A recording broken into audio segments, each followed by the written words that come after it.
Hey everybody, I am in Providence, Rhode Island. What brings me here? Love. Love brings me here. Not just love, but a love story. So everybody knows the story, knows about Edgar Allan Poe. But did you know that he had a long distance relationship, which ended up being a normal relationship with a woman named Sarah Helen Whitman here in Providence.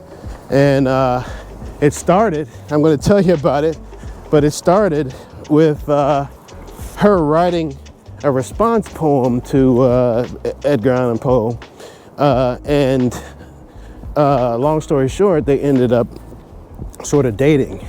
And the place that I'm going will be sort of have somewhat of a significant part in their relationship. So they would date, and eventually he asked her to marry him, and she accepted, and they would talk back and forth when they weren't together, write letters and spend time together. And they would often meet in a particular library, which is where I'm going. It's called the Athenaeum, Providence Athenaeum Library. What's significant about this library is it was an early library here in colonial America that, it was a private library that it was a subscription-based library. We're so spoiled here in America. We have these public libraries that we pay for, but people didn't always have books and information and resources at hand, and they would order them from Europe and write them here and have them in this one place. And this is where Sarah Helen Whitman and Edgar Allan Poe would meet, and they discuss poems and books and ideas together, and and sort of share their knowledge and creativity with each other.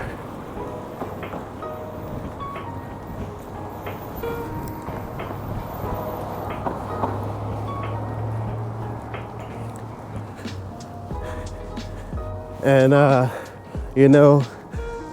who knows the beautiful conversations that they had with each other, two intelligent humans, and experiencing the world and ideas together. I forgot to mention, he proposed to her in somewhat of a fitting place, a place you'd expect him to propose, a cemetery. And she accepted. And from the very beginning, he and her friends had advised them to break off the marriage for various reasons that I'm not sure about, but the friends weren't all that down with the relationship. So he was a drinker. They both were pretty dramatic for various reasons amongst each other. He even tried to commit suicide one time, but apparently it was half-hearted. He was successful. He even wrote a poem that was written by an anonymous person that apparently ended up being him. So there was some turmoil, but that sometimes that kind of goes with creative types. And he made a promise to be sober, and that clearly didn't last, but that was an issue in their relationship, which I don't blame them. But here is the library. Here is where they would meet sometimes. It's called the Athenaeum, which, as I said, was a library that was private.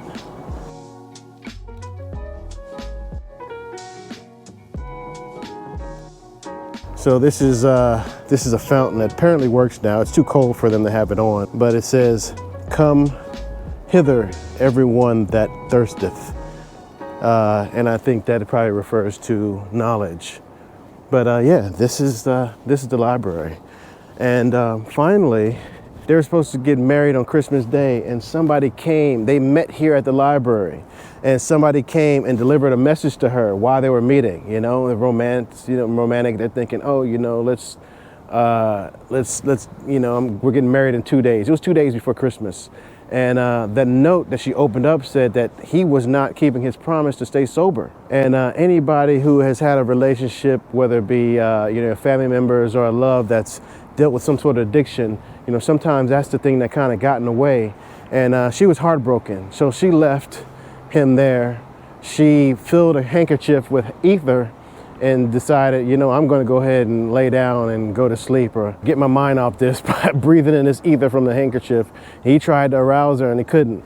And that was the last time they ever saw each other. So, sometimes love is can be tumultuous and, that's that. So I kind of want to go in here and I want to see the last place that they saw each other. Apparently there's a portrait of them in here. So let's check it out together. Who's been in a relationship where, you're heartbroken to leave it, but you had to? Sometimes that's what happens. So as you can see, it says, "Welcome to the Providence Athenaeum." And of course, it's Athenaeum after the Greek goddess of knowledge, Athena. The Athenaeum was founded in 1836 through the union of two earlier institutions, including one of the oldest libraries in North America, the Providence Library Company of 1753. So this is Greek Revival architecture by William Strickland, designed William Strickland designed the Athenaeum's home on Benefit Street, and its doors first opened to the public in 1838. All are welcomed. So here you go, even helps you pronounce Athenaeum or the Athenaeum. Huh, it's an interesting pronunciation.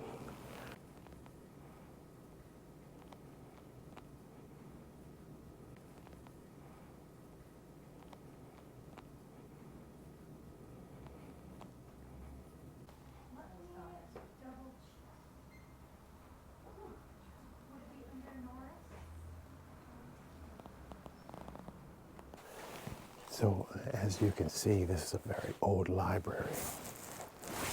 This library was founded in 1836, and it has really old books in here. I don't know if I'll get to see any of them, but let's check it out here.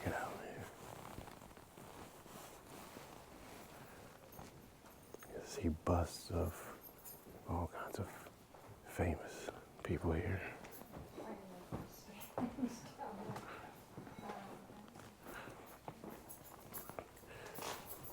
And you can imagine people not having any resources and any informational resources, and coming here to find some knowledge.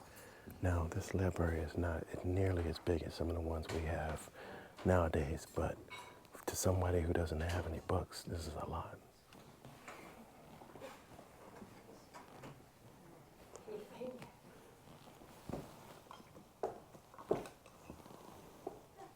Look at these.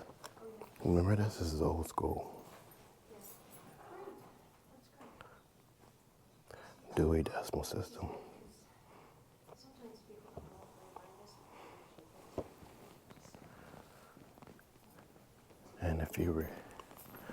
And so the reason why we're here is to talk about the story of Edgar Allan Poe and Sarah Helen Whitman. If you can barely see. You can barely see. I may have to zoom in and editing, but there's Edgar Allan Poe to the left and Sarah Whitman to the right here. I'm not sure if this is going to come through, but that's them. And she is known for being a poet, but mostly for being engaged to Edgar Allan Poe. And can you imagine that? He come here to visit, and who knows, maybe they stood here with a book right here, and we're reading together, and looked out the window, and horses and carriages kind of going back and forth, and life is happening, and they're in their own world, just in love, talking about whatever going on at the time. They could have been talking about slavery and abolition, talking about abolishing slavery. They could have talked about anything in politics or some poem that she loved, and she may have been convincing him with a good poem, and he may not have agreed, or sharing any piece of knowledge that they were thinking about at the moment. Right here, maybe looking through this window, who knows? You know, look at this old chair. I doubt that they were sitting there, but who knows? But it's just kind of beautiful, the moments in the world that love can create. And sometimes you wonder, you know, what was that for? What did that influence in the future?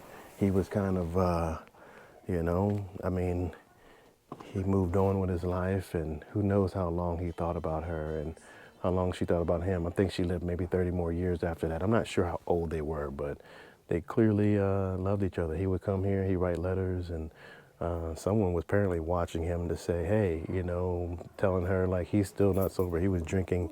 Not only was he drinking, he drank the night before they met here on the last day and the night before that. And, you know, she wasn't down with it. So, and I don't blame her. But if you're a member here, you're allowed to go to the second level and into that art room where their portrait is. If you're a member, you get a lot more privileges here.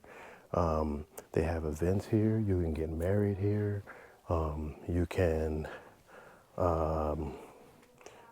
you know, get books out. I mean, you can come here and read books. I can clearly come here as a non-member and read books, but I can't take any out. You know, they have video, they have streaming services, and also there's a association that you can be a part of these private libraries that are all across the Americas in general, North Canada, Caribbean, and you know, they you know, you can go to any of these places and check out books and get resources wherever you're at, if that's your thing. So students here, now this is right next to Brown University. If you're not familiar with that, that's an Ivy League university here in Providence.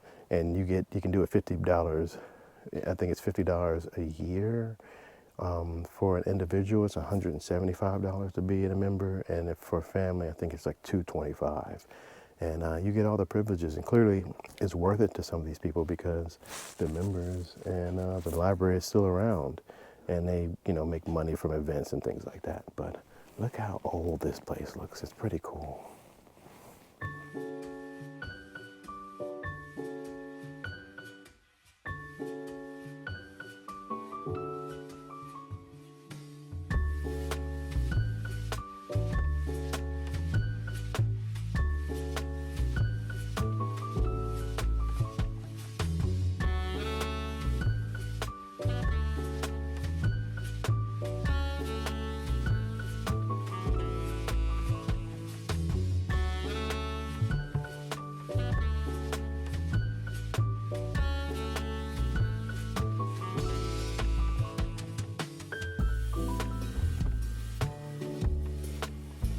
So it's pretty cool to be in a place like this.